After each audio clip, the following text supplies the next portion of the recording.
میں ایک چائے کی دکان پر بیٹھا تھا کہ میرا دوست آیا، مجھے سلام کیا اور میرا ہاتھ پکڑا اور روتے ہوئے بولا، فارس، میں آج خود کو بہت چھوٹا محسوس کر رہا ہوں۔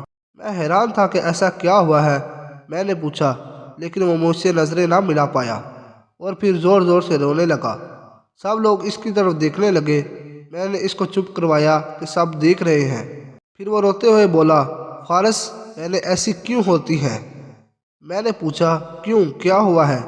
کہنے لگا، فارس، پتہ ہے، بہن کی شادی کو 6 سال ہو گئے ہیں، لیکن میری بیوی ایک دن مجھے کہنے لگی، آپ کی بہن جب بھی آتی ہے اس کے بچے گھر کا حال بگاڑ کر رکھ دیتے ہیں، خرچ ڈبل ہو جاتا ہے، اور تمہاری ماں ہم سے چھپ چھپا کر کبھی اس کو صابن کی بیٹی دیتی ہے، کبھی کپڑے، کبھی سرف کے ڈبے، اور کبھی کبھی تو چاول کا تھیلا بھر دیتی ہے۔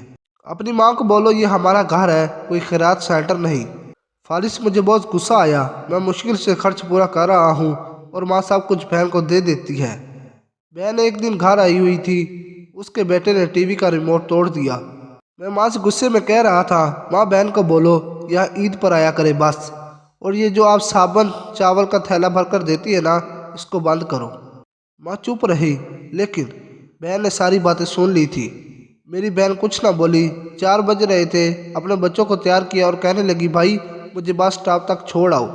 میں نے جھوٹے منہ کہا، رہ لیتی کچھ دن، لیکن وہ مسکرائی، نہیں بھائی، بچوں کی چھٹیاں ختم ہونے والی ہیں۔ پھر جب ہم دونوں بھائیوں میں زمین کا بٹوارا ہو رہا تھا تو میں نے صاف انکار کیا کہ بھائی، میں اپنی زمین سے بہن کو حصہ نہیں دوں گا۔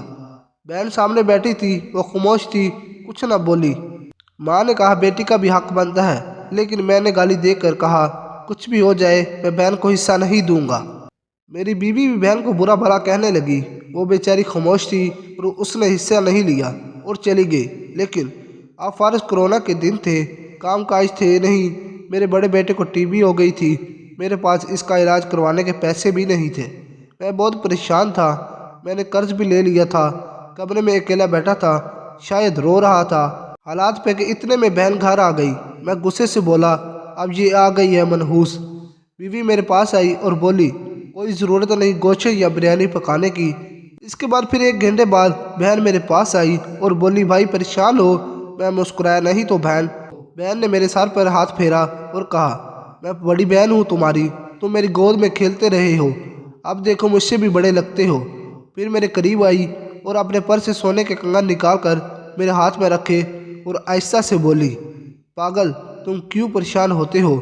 تیرا بھائی شہر گیا ہوا تھا، بچے اسکول تھے، میں نے سوچا دوڑتے دوڑتے بھائی سے مل لاؤں، یہ کنگن بیچ کر اپنا خرچ کر لو اور بیٹے کا علاج کروا لو، اور نائی کی دکان پہ جاؤ، دیکھو داڑھی بھی بڑھا رکھی ہے، شکل تو دیکھو ذرا کیا حالت بنا رکھی ہے۔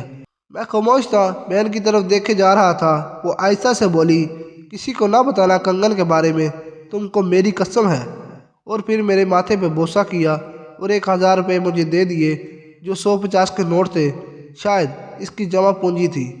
میری جیب میں ڈال کر بولی، بچوں کو گوشت لا دینا، پریشان نہ ہوا کر، تیرے بھائی کو تنخواہ ملے گی تو آؤں گی۔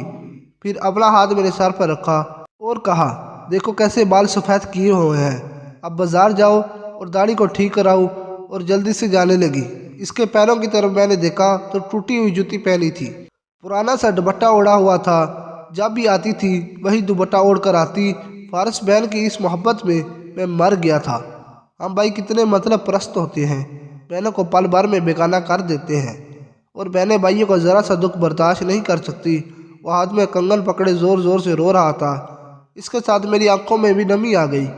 اس دن مجھے پتا چلا کہ بہن کی محبت کیا ہوتی ہے، اور اپنے گھر میں خدا جانے کتنے دکھ سہ رہی ہوتی ہے۔ کچھ لمحے بہنوں کے پاس بیٹھ کر حال پوچھ لیا کرے، شاید کہ ان کے چہرے پر کچھ لمحوں کے لیے ایک سکون آ جائے۔